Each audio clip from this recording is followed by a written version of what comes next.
cómo cómo funcionan los linfocitos T en su acción, en su actuar contra los microbios. Ya estábamos comentando, pues, de estas cuatro variantes, de estas cuatro especies de linfocitos y cómo se están desarrollando. Comentábamos ayer sobre el TH1, el CD4-TH1, cómo activaba el interferón gamma para que funcionaran los macrófagos. Y esta vía de activación se llamaba la vía clásica del macrófago, o los macrófagos M1, que son los que potencializan su función, su eficiencia, y se vuelven más específicos contra lo que tienen que consumir, y también se vuelven más eficientes en ese consumo también. Les comentamos también sobre los linfocitos TH2, que es precisamente esta imagen en donde nos quedamos.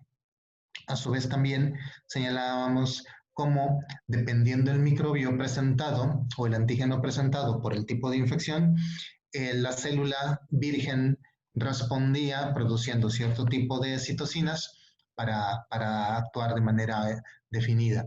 Y esta definición de en qué se va a transformar, si TH1, 2 o 17, pues depende de algunos factores de transcripción, que son unos de una familia que se llaman moléculas STAT. Y bueno, eso es lo que habíamos comentado. Si el TH1 activa la vía clásica del macrófago o los macrófagos M1, el TH2 activa la vía alternativa de los macrófagos, que prácticamente es esta pequeña función, estas células verdes ahí que se ven con la interleucina 4 y la interleucina 13, que están respondiendo a la producción de los linfocitos TH2 de estas citocinas. Entonces, como tal, tenemos dos tipos de macrófagos. El activado por la vía clásica, M1, y el activado por la vía alternativa, M2. Entonces ya son dos tipos de macrófagos distintos. Y se activaron dependiendo si respondieron al TH1 o al TH2. Entonces, tenemos nuestra célula base, que puede ser un monocito, que se va a volver, que va a tener esta capacidad de fagocitosis, y entonces, pues ese es nuestro macrófago.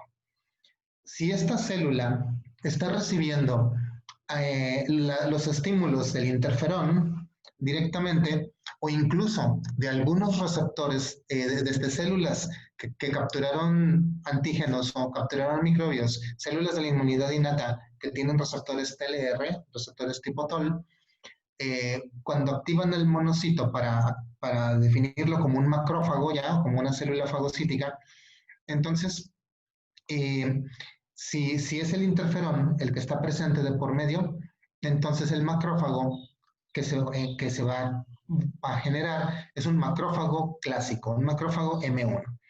Y este macrófago directamente, decíamos ayer, produce mejores respuestas a la generación de especies reactivas de oxígeno y de óxido nítrico. O sea, se activa todo este complejo enzimático que nos platicaban en la enfermedad granulomatosa crónica, todas estas moléculas FOX o POX de la fosforilación oxidativa, para generar especies reactivas de oxígeno, o se activaba la sintasa del óxido nítrico, que es la que nos genera moléculas de óxido nítrico, y también las enzimas lisosomales se vuelven más eficientes, se concentran más.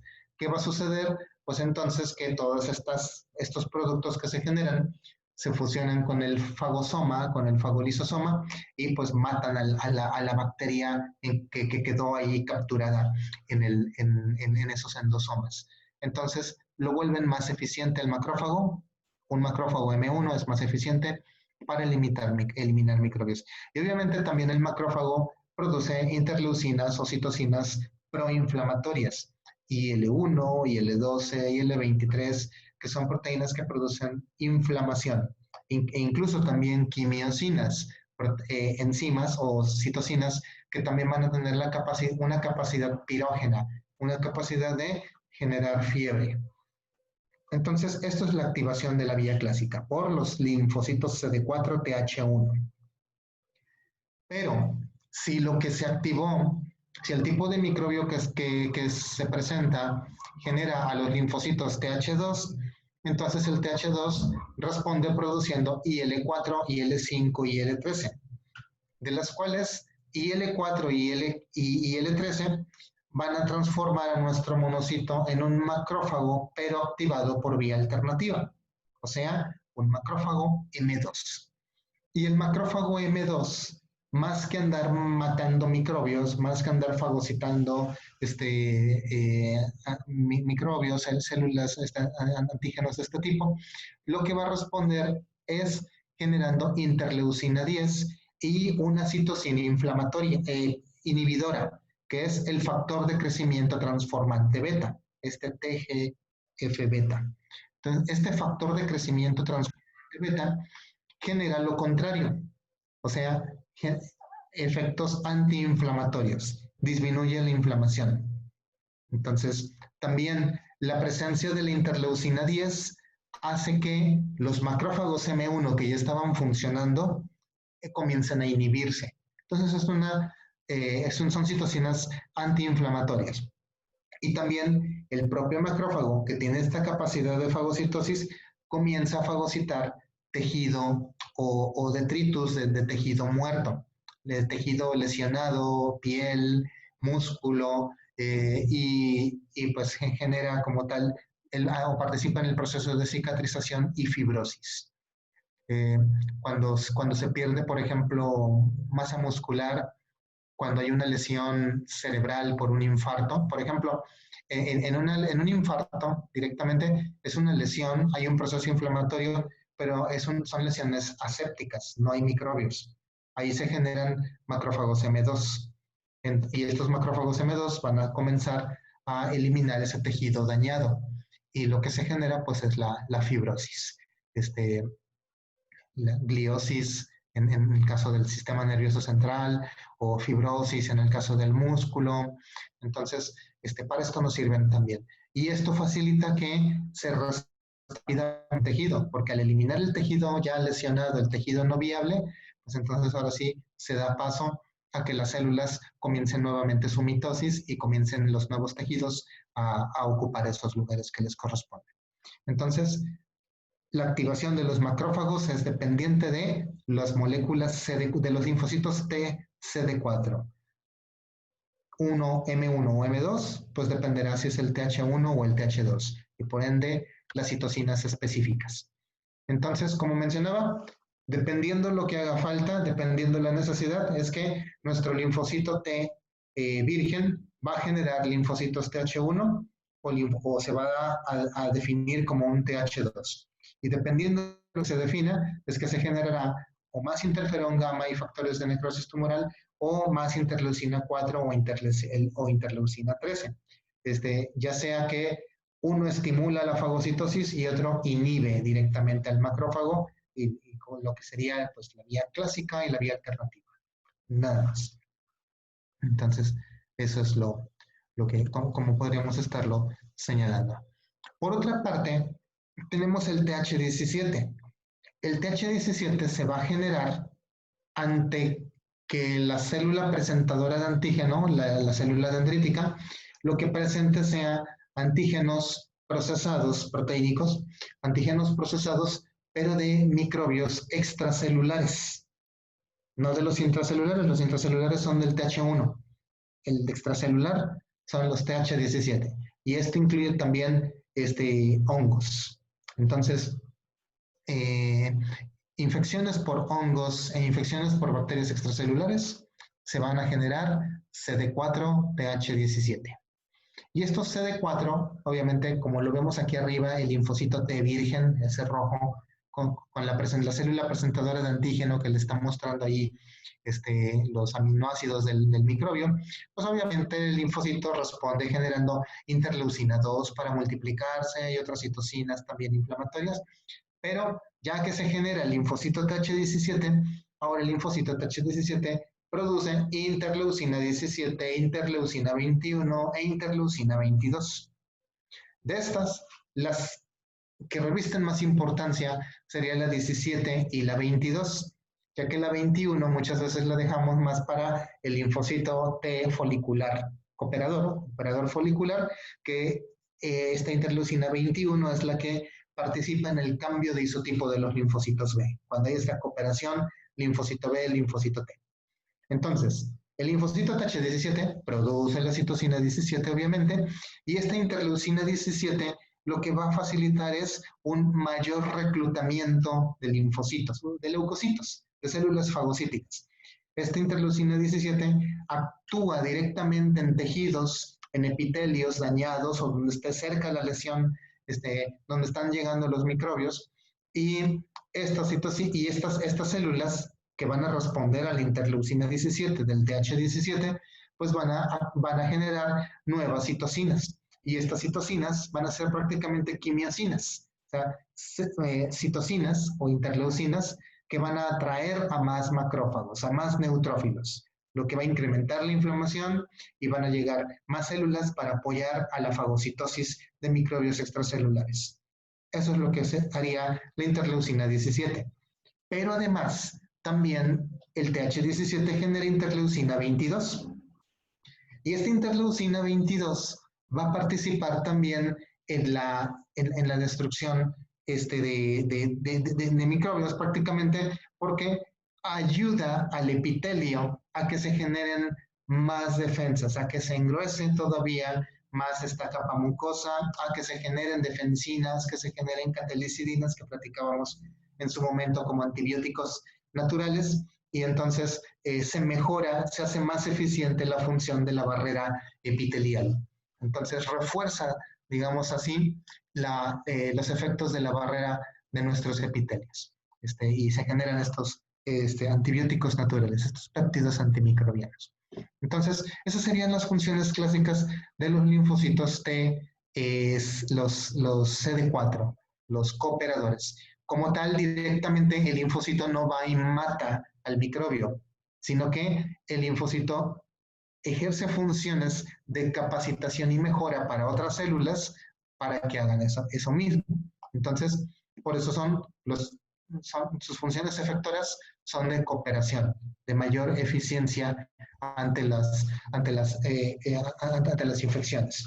Pero otros de los linfocitos T que tenemos son los CD8, los que sí, digamos, que van a matar a los microbios, aunque realmente no es que los maten, es que eliminan a la célula que está infectada.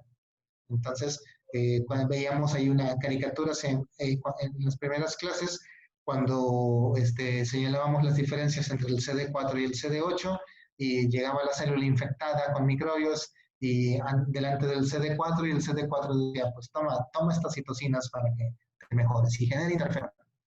Y el CD8 pedía ayuda, y entonces se topaba con el CD8, la célula infectada pedía ayuda, y se topaba con el CD8, y el CD8 simplemente terminaba matando a la célula que estaba pidiendo ayuda. Entonces, la mata para eliminar el microbio.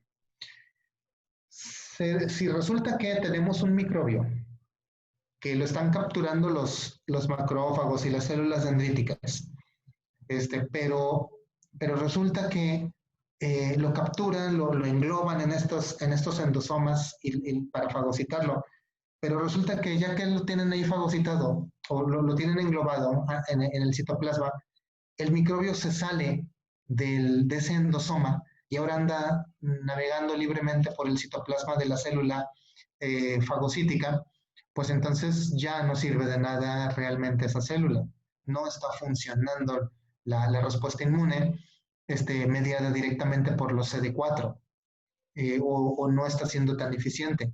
Y es allí donde se hacen presentes los CD8, quienes se activan entonces ahora la célula que debía de haber presentado complejo principal de histocompatibilidad de clase 2 para mostrar un antígeno para que se generaran los CD4, pues ahora resulta que como ya está infectada, como ya no pudo contener el microbio, entonces ahora tiene que expresar complejo de histocompatibilidad de clase 1 para activar a los CD8. Y el CD8 va a responder generando pues también esta interacción que hemos estado viendo, ya que ya ustedes conocen el cansancio, que es que la célula presentadora, la célula diana, es muestra complejo de clase 1 con el antígeno, el linfocito CD8 se une, pero obviamente en esta unión también van a participar coestimuladores. Y aquí los coestimuladores son precisamente estas moléculas ICAM por parte de la célula presentadora o de la célula infectada cualquiera, y la molécula LFA o LFA1, que es prácticamente la integrina 1 asociada a las funciones del linfocito. Este es LFA, integrina 1 asociada a las funciones del linfocito, y CAM1, que ya ustedes lo han comentado en algunas patologías, que es estas moléculas de adhesión intercelular. Y entonces se unen estas directamente como parte de la coestimulación del linfocito CD8, y el linfocito CD8 va a responder soltando citocinas. Estas citocinas o estas enzimas que va a estar generando son prácticamente moléculas de la familia de las granzimas y son perforina. La perforina es una enzima que va a degradar, va a hacer poros en la membrana de la célula infectada, de la célula nuestra que esté infectada. Y al hacer estos poros, la perforina, su nombre lo indica, va a permitir que la granzima pueda entrar a la célula infectada.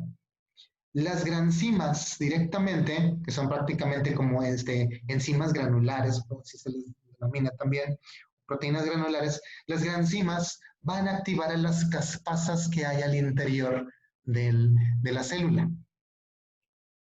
Las caspasas, obviamente, son enzimas que, como su nombre lo indica, CASP, son enzimas que degradan las uniones de cisteína con aspartato o ácido aspartico, estos aminoácidos. Por eso se llaman caspasas, porque CASP es la abreviatura de C de cisteína y ASP de aspartato, ácido aspartico, las abreviaturas de los aminoácidos. Y entonces las granzimas activan en las caspasas y las caspasas van y destruyen las membranas de los lisosomas, las membranas de los distintos organelos en las uniones de cisteína aspartato para liberar todo el montón de enzimas que tiene el lisosoma. Y obviamente al liberarlas al interior de la propia célula, pues entonces terminan matando a la célula entra en apoptosis, la célula muere, con todo lo que tenga dentro, incluidos virus, bacterias, microbios, hongos, lo que fuera, todo se va. Entonces, es así como funcionan los linfocitos citotóxicos. Cuando habíamos platicado que el linfocito citotóxico mata a la célula, ¿cómo la mata? Decíamos, suelta ahí unas enzimas, unas citocinas para que entre en apoptosis. Bueno, esto es lo que sucede. Lo que está soltando son granzimas y perforinas. Principalmente es la granzima B la que participa en esto. Pues las granzimas y las perforinas hacen poros, entran las granzimas activan a las caspasas destruyen proteínas importantes para contener a las enzimas proteolíticas del interior de los lisosomas, y todo esto sale al citoplasma y la célula se muere, entra en apoptosis. Ese es uno de los mecanismos, aunque no es el único. Obviamente, la célula CD8 está bastante capacitada para la destrucción de otras células infectadas y tiene múltiples mecanismos. Hay algunos otros mecanismos que son uno que comentaremos posteriormente, que es el FAS ligando, en donde las propias citocinas que puede producir el CD8, cuando entran en contacto con la célula infectada, provocan que la célula nuestra infectada genere un receptor o un coestimulador. Este coestimulador se llama FAS, FAS. Y este FAS se une a FAS L o FAS ligando, que está expresándolo el linfocito CD8. Y la unión de estos dos origina también que se active la cascada de apoptosis, aunque no por granzimas ni perforinas. Se activa la cascada de apoptosis de la célula infectada y muere la célula infectada y al linfocito CD8 no le pasa nada. Ese es otro mecanismo, aunque es un mecanismo realmente no del todo estudiado todavía, y se considera, al menos en estos momentos, se considera un mecanismo de respuesta menor. Lo principal sería la perforación con entrada de granzimas y activación de caspasas. pero bueno, son vías o rutas que toman los linfocitos T citolíticos, citotóxicos naturales, o citotóxicos, perdón. Entonces, no es que se activen los dos simultáneamente, aunque sí pueden, a veces, dependiendo del microbio, lo que sucede es que se va a activar o una u otra vía.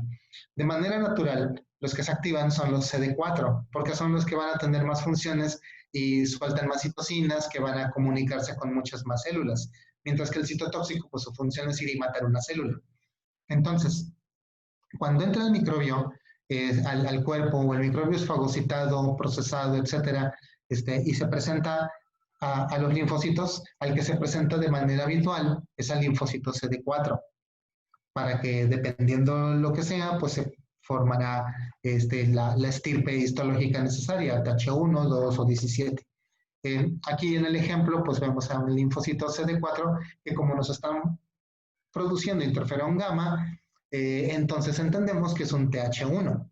Entonces, lo que se forma es un linfocito TH1 que va a eficientizar las funciones del macrófago para que mate, para que termine de matar al microbio que lo está, que tiene allí capturado.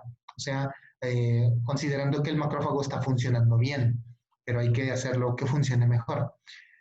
Supongamos que el interferón no fue suficiente, que la célula no pudo contener completamente a la bacteria, o que incluso la bacteria no le pasó nada al interior del endosoma y la bacteria siguió multiplicándose, como sucede con las micobacterias, que se sigue multiplicando. Luego el macrófago o la célula dendrítica capturan a la micobacteria, el bacilo de Koch, y lo engloban para destruirlo, pero no lo pueden destruir. Entonces la bacteria comienza a multiplicarse al interior del endosoma en el que fue capturada, hasta que se hacen muchas y comienzan a salirse hacia el citoplasma. Entonces allí, pues como que el CD4 no funcionó mucho. Ante esta situación, entonces la célula, el macrófago o la célula en la que esté, se reconocen como infectada, se reconoce que no puede eliminar a la bacteria, están alterándose ya sus funciones y lo que va a hacer es, comienza a generar entonces complejo principal de histocompatibilidad de clase 1, en donde empieza a mostrar sus receptores, sus propias estructuras proteínicas, para que las reconozca el linfocito citotóxico, y el linfocito citotóxico, que responde al complejo de clase 1, al unirse, pues va a activar todo este mecanismo que habíamos comentado de las granzimas y las perforinas, y va a mandar a apoptosis a la célula infectada con todo y que lo estaba infectando. Entonces, ante la incapacidad de uno, entran en escena los otros. Pero obviamente, cuando hablamos de infecciones severas, infecciones donde está el individuo hospitalizado, están funcionando ambas vías simultáneamente. Es que hasta que se vence una, comienza la otra. Está todo esto constantemente. Entonces, esto es lo que sucede. Estos son los mecanismos efectores directamente de la inmunidad celular. Es así como funcionan los linfocitos T, los CD4 y los CD8. Obviamente, las bacterias también son organismos vivos y también todo existe en este planeta con la intención de tener su propio lugar en un nicho ecológico. Por tanto, las bacterias y algunos virus también han llegado a generar defensas contra la inmunidad adaptativa. Entonces, no es que pues también se puede llegar a evadir esta inmunidad. Y es aquí donde podemos llegar a que algunas bacterias, por ejemplo, puedan producir enzimas o sustancias que bloqueen citocinas, considerando que todo el sistema inmune se mueve o se comunica a través de citocinas, pues puede haber algunas bacterias que generen compuestos que bloqueen la producción de ciertas citocinas y esto evita una buena señalización del sistema inmunológico. Las micobacterias, Mycobacterium tuberculosis, Mycobacterium lepra, Mycobacterium bovis, etcétera, lo que hacen es inhiben las señales para que el lisosoma encuentre directamente al endosoma. Dijimos que parte de la fagocitosis es que, ya que el endosoma tiene el microbio, el lisosoma se tiene que fusionar. Pero aquí se inhiben directamente estas señales de transducción y entonces el lisosoma se anda moviendo y también el endosoma se anda moviendo, pero evitan este encuentro, lo que facilita que las micobacterias puedan seguirse multiplicando y pues eventualmente saldrán del endosoma a contaminar toda la célula. ¿No? Ese es uno de los mecanismos. También algunos virus pueden llegar a eliminar o bloquear el procesamiento de antígenos. Dijimos que, por ejemplo, con la presentación de antígenos, cuando platicábamos sobre la presentación de antígenos, que algunos antígenos se generan por la destrucción de la bacteria en el fagolisosoma, pero otros antígenos se formaban, los que se presentan con el complejo de clase 1, porque la proteína antigénica, la bacteria, el virus, etcétera, va a entrar a un complejo proteico llamado proteosoma. Y este proteosoma se encarga de escindir, de cortar en pequeños fragmentos a todo ese antígeno. Para después, ese antígeno se tiene que meter al retículo endoplásmico mediante unos canales que son los canales TAP, y ya adentro del retículo endoplásmico el antígeno se coloca en el complejo de clase 1 y después este complejo va a salir formándose en una vesícula que se va a ir a dirigir hacia el exterior. Pero distintos virus pueden llegar a bloquear alguno de estos pasos. El virus de herpes simple y muchos de las otras familias de los virus herpes pueden bloquear los canales TAP para que cuando se forme el antígeno no pueda entrar al retículo endoplásmico y nunca se una al complejo principal de clase 1 y por tanto el antígeno nunca se presente y la célula presentadora pues no funcione. Ese es uno de los mecanismos. Otro también es que el virus de Epstein-Barr o los citomegalovirus pueden bloquear alguna de las funciones de los proteosomas, haciéndolos más ineficientes o haciéndolos menos funcionales, de tal manera que no se generen fragmentos pequeñitos, sino que se fixan fragmentos mucho más grandes que no puedan entrar a través de los canales para el retículo endoplásmico. O también se puede bloquear la formación de las vesículas del retículo endoplásmico o del aparato de Golgi para que se dirijan hacia el exterior para presentar al antígeno. Entonces, esos son algunos de los otros mecanismos. Otros mecanismos también, como por ejemplo el del Epstein-Barr, provoca directamente que cuando fue capturado por el macrófago o por la célula, directamente se generan algunos tipos de citocinas.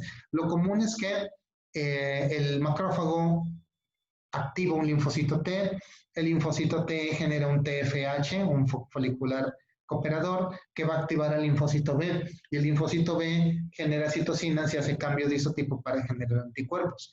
Pero si tenemos que ahora el linfocito B fue contaminado también por algún virus, por el Epstein-Barr en este ejemplo, pues entonces el propio virus puede originar anomalías en la producción de citocinas, de tal manera que ahora se comienza a generar la interleucina 10. Y la interleucina 10 es una interleucina inhibidora. Entonces, el macrófago, que tiene la función M1, una función de mayor eficiencia para la fagocitosis, pues entonces deja de producir, digamos que de funcionar. Se vuelve un macrófago que ya no funciona. Lo que debería de estar generando la producción de un macrófago M2, que también es interleucina 10, y el macrófago M2 hace que se bloquee al M1, pues ahora lo está haciendo la propia infección. El propio virus está generando la interleucina 10 a través del linfocito B para que el macrófago M1 deje de funcionar. Esta es otra situación. Y también otro de los ejemplos que vienen aquí en el texto pues son los poxvirus, los cuales también pueden originar que cuando infectan algún linfocito, a los linfocitos B, por ejemplo, pueden originar que se generen receptores en los linfocitos que no sean eficientes, receptores solubles. Esto es, el receptor debiera de estar bien anclado a la membrana del linfocito, pero si se generan receptores solubles, fácilmente el receptor se puede desprender de la membrana del linfocito y pues no va a reaccionar. Y por eso es que también se podría estar defendiendo directamente el virus contra el sistema inmunológico nuestro. Pero sí hay muchísimos otros mecanismos y hay muchísimos ejemplos sobre evasión de la inmunidad que podríamos llegar a comentar también. Ahora, ya hemos comentado que las infecciones directamente generan, pues obviamente, la respuesta inmune, pero esta respuesta inmune no puede mantenerse por mucho tiempo. En la imagen, en la gráfica A, lo que vemos es una infección aguda respecto a una crónica en la imagen B. Nótese cómo en la imagen A tenemos una carga viral en esa curva anaranjada y hay una respuesta de los linfocitos T, del CD4 o del CD8. Y entonces es una respuesta intensa. Se levanta de manera exagerada esta respuesta y luego de que con esta elevación tan intensa de linfocitos CD4 y CD8, linfocitos efectores, pues se elimina la carga viral, se elimina el microbio, el virus. Pero luego de eliminado, ahora la respuesta comienza a descender paulatinamente, poco a poco, y se empiezan a generar las células de memoria, para que, pues por si acaso, se llegaran a ocupar con el tiempo. Pero si la respuesta inmune se levanta y la carga viral es lo suficientemente grande y de tal manera que, y hay una buena evasión del virus hacia la inmunidad, entonces la respuesta inmune, la respuesta de los linfocitos no se puede mantener por muchos días. Y al poco tiempo, a los pocos días, estamos hablando de prácticamente una semana, si no se elimina el virus, la respuesta del linfocito T comienza a decaer. Entonces no se pueden mantener muchos días, muchas semanas, digamos, que una respuesta del linfocito T. Si están enfermándose constantemente de infecciones virales, lo más seguro es que se vayan a volver infecciones crónicas. La respuesta inmune disminuye y ustedes se adapten a vivir con el virus, siendo portadores asintomáticos, pero con la capacidad de andar infectando a otros individuos. Entonces, una carga viral muy, muy pronunciada va a originar que el linfocito en algún momento se agote. Hablamos de un agotamiento de los linfocitos. Y este agotamiento de los linfocitos T va a originar que se comiencen a generar algunas citocinas, pero son citocinas inhibidoras, citocinas que se generan para ya desaparecer la respuesta inmune, porque ya se supondría que ya no sería necesaria. Entonces, se generan moléculas como PD1, o sea, proteínas de muerte celular, o CTLA4, que son también antígenos inhibidores de los linfocitos T. Entonces, esto es lo que se genera. De ahí que no es bueno mantener una infección crónica. Las infecciones hay que atenderlas y tratar de eliminarlas lo más pronto posible. Y no por esto es que todo tenga que tener antibióticos o antivirales, sino que se deben de estudiar bien todas estas enfermedades para pues, poder ofrecer una mejor información. Ahora, bueno, con esto es que terminamos directamente el capítulo 6 del texto. Seguiré el capítulo 7, pero la próxima clase ustedes van a platicar sobre enfermedades del complemento. Creo que las enfermedades que siguen el viernes son hemoglobinuria paroxística y angioedema hereditario, ¿cierto o no? Sí, doctor. Sí, no, si es a los equipos que les toca. Entonces, complemento viene referido hasta el capítulo 8, pero me gustaría platicarles sobre complemento antes de que ustedes presenten directamente los cuadros clínicos, las enfermedades que van a mencionar, para que quede un poquito más clara la exposición de ustedes. Y bueno, entonces, el complemento es un conjunto un complejo de moléculas proteicas, son proteínas séricas, proteínas que andan ahí en la circulación. Y el complemento suele observarse como componente de la inmunidad innata. Pero hay una ruta que sigue el complemento que se considera de la inmunidad adaptativa y es de la inmunidad humoral, precisamente porque requieren anticuerpos. Entonces, aquí lo que estamos observando son tres vías del complemento. Tenemos una vía que es la vía alternativa, la vía clásica y la vía de la lectina. Tres vías de inicio del complemento. De las tres, la única que decimos que pertenece a la inmunidad adaptativa es la vía clásica, porque como ya podrán ver ahí en las primeras partes de la vía clásica, ahí menciona una inmunoglobulina. Y las inmunoglobulinas son de la inmunidad humoral, pues entonces es inmunidad adaptativa. La vía alternativa y la vía de la lectina serían consideradas como inmunidad innata. No requieren de células B ni de células T para funcionar. Las moléculas del complemento siempre las vamos a referir en la gran mayoría de las veces como moléculas C o proteínas C. No confundir con la proteína C reactiva, que es una proteína proinflamatoria de la inmunidad innata que se suele elevar muchas veces y sirve como un marcador de infección cuando la suelen medir. Entonces son las moléculas del complemento, siempre las referimos con la letra C. Y están enumeradas no por el orden en el que aparecen, sino por el orden en el que fueron descubiertas.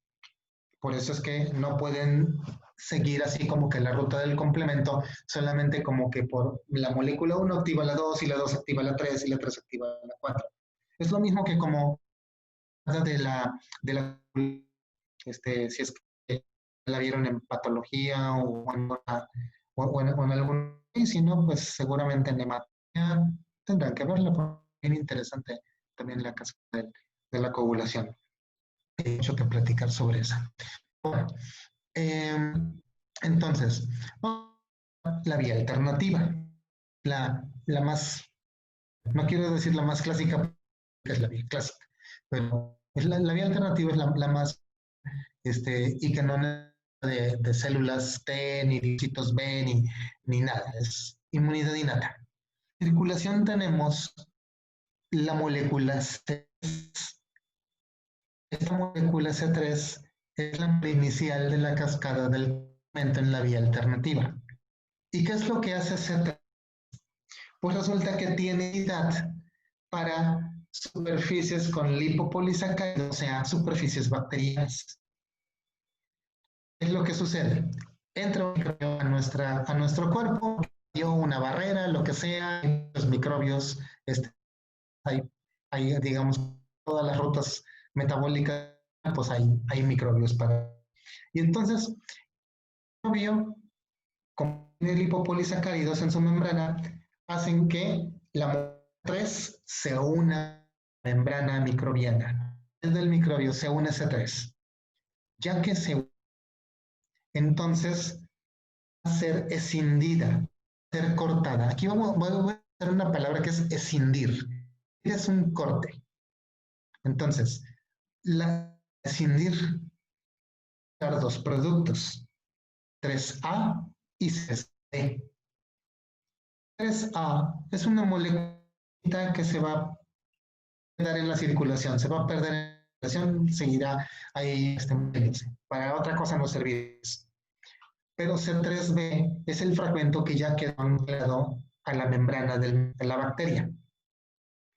Cuando C3 se une a la bacteria, ya jamás se va a poder separar. Ya unida, fusionada completamente, ya es parte de la bacteria. Entonces, es una muy importante, porque la unión de C3B es una opsonina. ¿Qué es opsonina? O sea, una proteína de.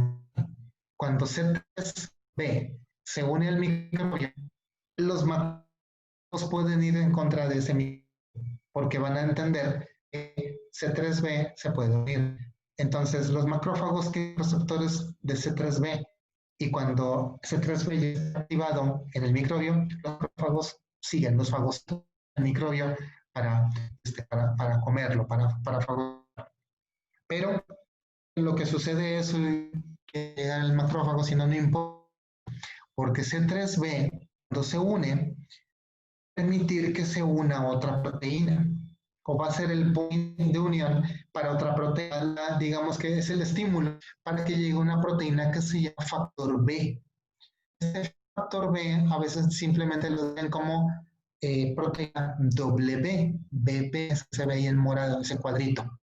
Entonces, W factor B se une a B, que está en la membrana del microbio. A este complejo C3B con W se le denomina C3 convertido. Tiene la actividad de activar a más C3, a más moléculas de C3. ¿Qué quiere decir esto? C3B y B al unirse sirven de punto de apoyo para y otra vez otra molécula C3. Molécula C3 se escinde, creando C3A y C3A se desecha, se sale, no interesa para esto, ¿no? Y el C3B se une al complejo que yo he formado. Y tenemos una estructura, es C3B, factor B, C3B. Entonces, tenemos tres proteínas unidas al C3B o partiendo del C3B, y el C3B es el que está unido al microbio. A ese complejo de C3B, WC3B, ahora le llamamos C5 convertasa. Y C5 convertasa va a permitir que se una una molécula del complemento llamada 5, en donde cuando se una, C5 se va a partir, se va a expandir, va a generarnos C5A y C5B. C5A se va a perder también, va a dar, y C5B dar un nido a complejo. Eso es lo que pasa en la vía alternativa. En la vía directamente, lo que está sucediendo es que no se une C3 directamente al microbio, sino las inmunoglobulinas G o también las inmunoglobulinas M, cualquiera, se unen directamente a blancos en el microbio, a proteínas que están en el microbio. Entonces, encuentran un antígeno, las inmunoglobulinas, sea IgG si son anticuerpos o IgM si es la que entró en el microbio, entonces se unen a receptores en la del microbio, en la membrana bacteriana. Esta unidad de anticuerpos va a pedir que se una molécula que se llama C1, aunque C1 no es estrictamente una molécula, sino que es un complejo de moléculas formado por múltiples fragmentos. C1 está formado por fragmentos, uno que se llama C1Q, otro que se llama C1R, otro que se llama C1S, pero ahorita no, todos esos en conjunto, C1. C1 entonces se une a los anticuerpos, las inmunoglobulinas G o M que estén pegadas al microbio. Cuando se une C1, van a ser entonces esta molécula C1 adherida al microbio, va a originar que se unan las C4 y C2 y C4.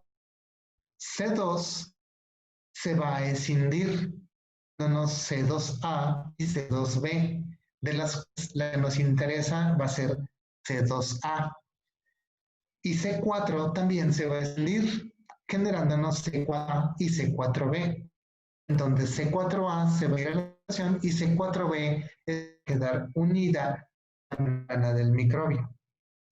¿Sí?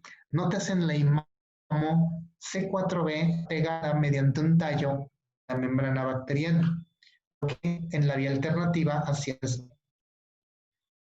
Entonces, ahora tenemos una molécula C4B unida a la membrana del microbio gracias al C1, al tipo de C1. Y el C4B tiene unidos A. Este complejo C4B, C2A es el equivalente a la C3 convertasa.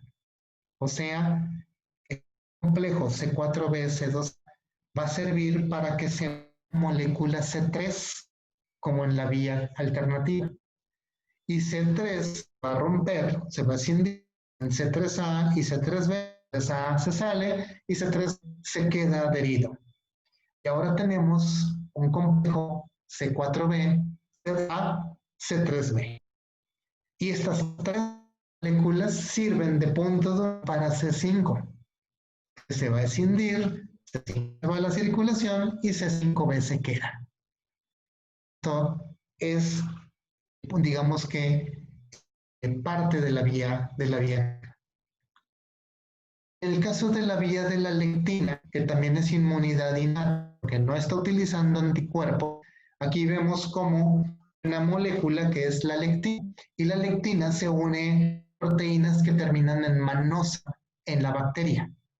Entonces, la se une directamente a la manosa y origina lo que hacían en la vía que se active C2 y C4, dándonos el C2A y el C4B, que sirven para formar a la C3 convertasa que va a activar otra molécula C3, rompiendo A y C3B, C3A se queda C3B, y este campo de C4B, C2A, C3B, nos genera la C5 convertasa que participa en atraer a otra molécula C5, y C5 se parte, se nos queda C5.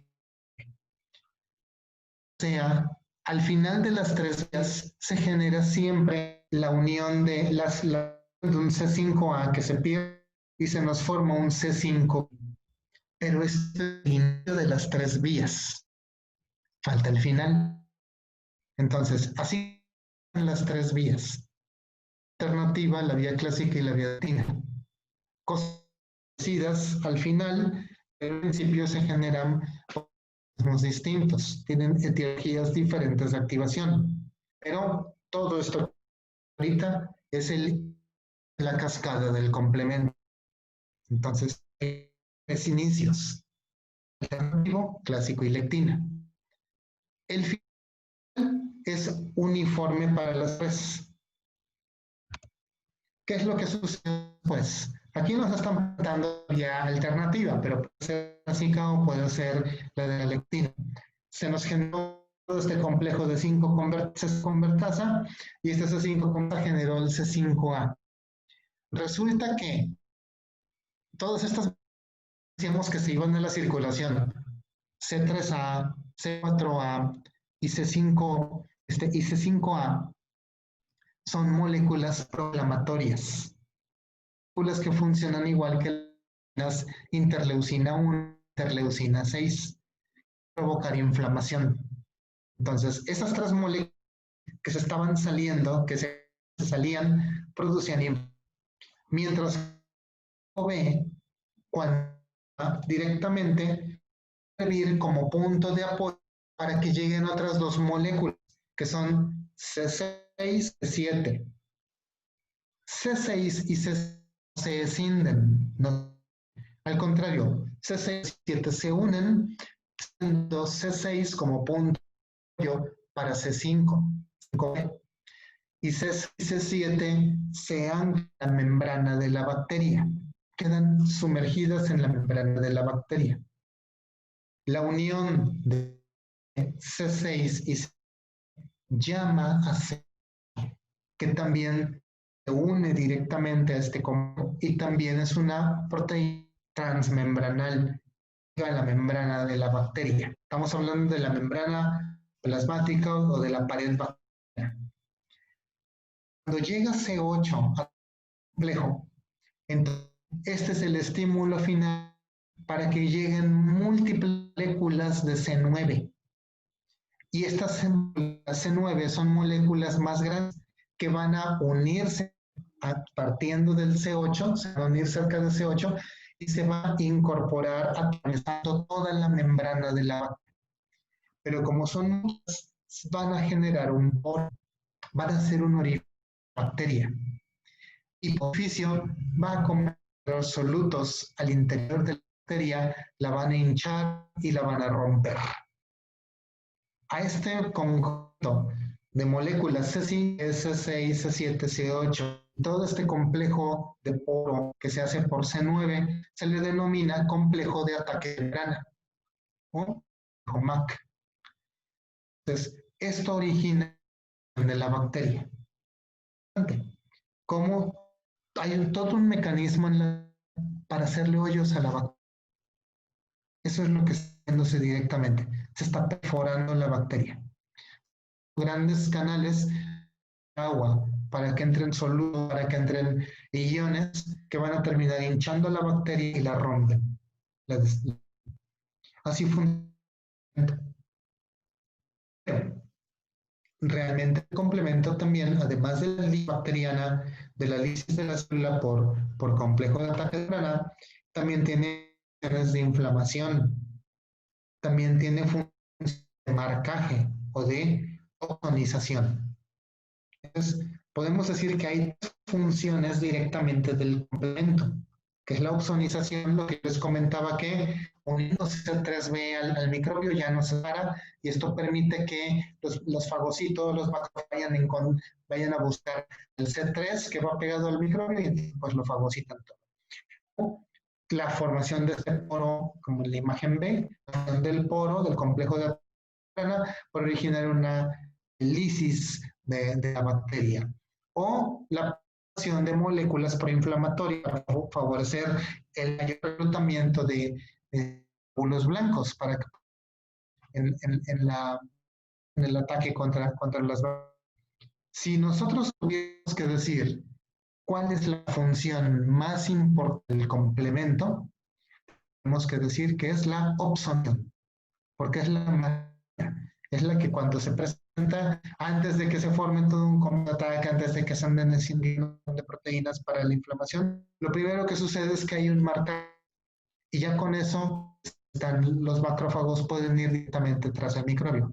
También el marcador, primera parte, el final sería del poro.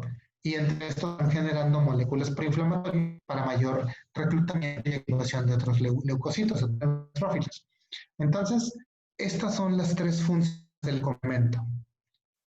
Las tres son cualquiera de las tres vías. Entonces, la más importante del complemento es la opsonización, que permite la fagocitosis.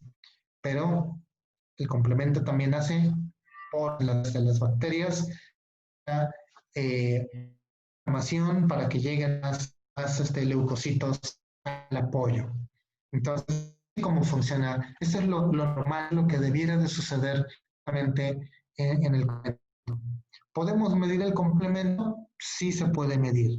Ustedes pueden pedir en un laboratorio de su hospital, pedir un complemento o a veces simplemente un perfil de complementemia, le quieren llamar así, o complementemia, pues los tienen sangre del complemento. Y lo que suelen medir es el factor, es el C3, el C2 y el C4, porque son las moléculas que van a estar en las distintas rutas. Dependiendo de lo que esté modificado, alterado o disminuido, ustedes podrán decir si se trata de la vía clásica o de la vía alternativa directamente. Entonces, eso es. Ahora, si comienza a activar el complemento, ¿cómo se sabe cómo disminuirlo, cómo bloquearlo? También el complemento no puede mantenerse directamente activo todo el tiempo. Y aquí tenemos entonces algunas quizá el más común es una molécula que es inhibidor de la convertasa o C1 inhibidor de la convertasa C1. Les comentaba cuando platicábamos sobre la activación de la vía clásica que se une C1 al anticuerpo, a las inmunoglobulinas, pero que C1 no es una molécula, sino que es un complejo. Uno está formado por 5 proteínas. Moléculas C1Q, 2 moléculas C1E y 2 moléculas C. Entonces, lo que hace precisamente que ya no se necesite la activación, que se siga activando más complemento, pues es el hecho de que hay una enzima, que es el inhibidor C1 convertasa, realmente lo que hace es que impide que se forme el seno, porque impide que se terminen de unir las moléculas C1R2, C1S2, ese complejo con el C1. Y entonces ya no se forma el C1 directo. Y si ya no se forma C1, ya no se activan todos C4, C3, C5 y todo lo demás. Entonces, es un mecanismo para dar directamente la cascada de complemento. Desde la clásica, obviamente, que utiliza al C1 en su activación. Pero también otro mecanismo que inhibiría las formas de la cascada de complemento, la vía alternativa, así que de la lectina, inhibición de la C3 conversa. O sea, de la unión de estos C3B, factor B o del C4B para que ya no activen a C3. Y resulta que cuando ya es necesario, simplemente se generan algunas proteínas que llegan a anclarse a las células donde esté activando este complemento. Y estas proteínas llaman genéricamente como proteínas DAF o factores de la degradación. Estas proteínas DAF se unen directamente a la molécula que acaba de activada inmediatamente para 3 convertasa y se unan con todo su complejo restante. Entonces nunca se forma el C3, la C3 cosa, y no se pueden activar ni C3, ni C5, ni lo que sigue. Entonces, estos son mecanismos que se generan. Hay unas células sensibles al complemento.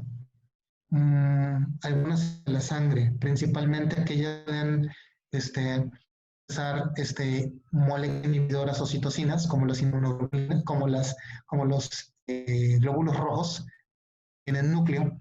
Entonces, tienen que tener en su membrana algunas proteínas de las moléculas C. Y estas moléculas C que generan específicamente las, las células de la sangre, los glóbulos rojos, impiden que se activen las convertasas, las C5. Esto origina que los glóbulos rojos estén a salvo del complemento.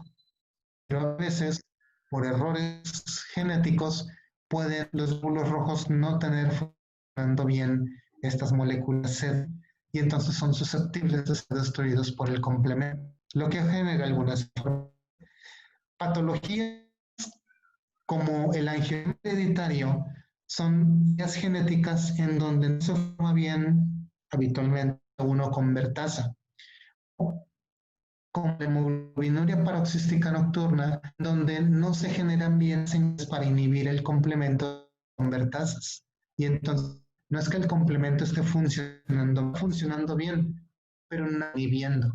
Y esto es lo que a veces genera el desarrollo de algunas enfermedades extrañas que nos platicarán el viernes. Entonces, eso era lo que quería comentarles sobre el complemento para pues afianzar lo que nos van a platicar el viernes sus compañeros. ¿Una duda o alguna pregunta? Está bien fácil el complemento. Estudien, es pregunta obligada en el examen en ARM. El examen de residencia siempre pregunta está el complemento, independientemente de la especialidad que quieran.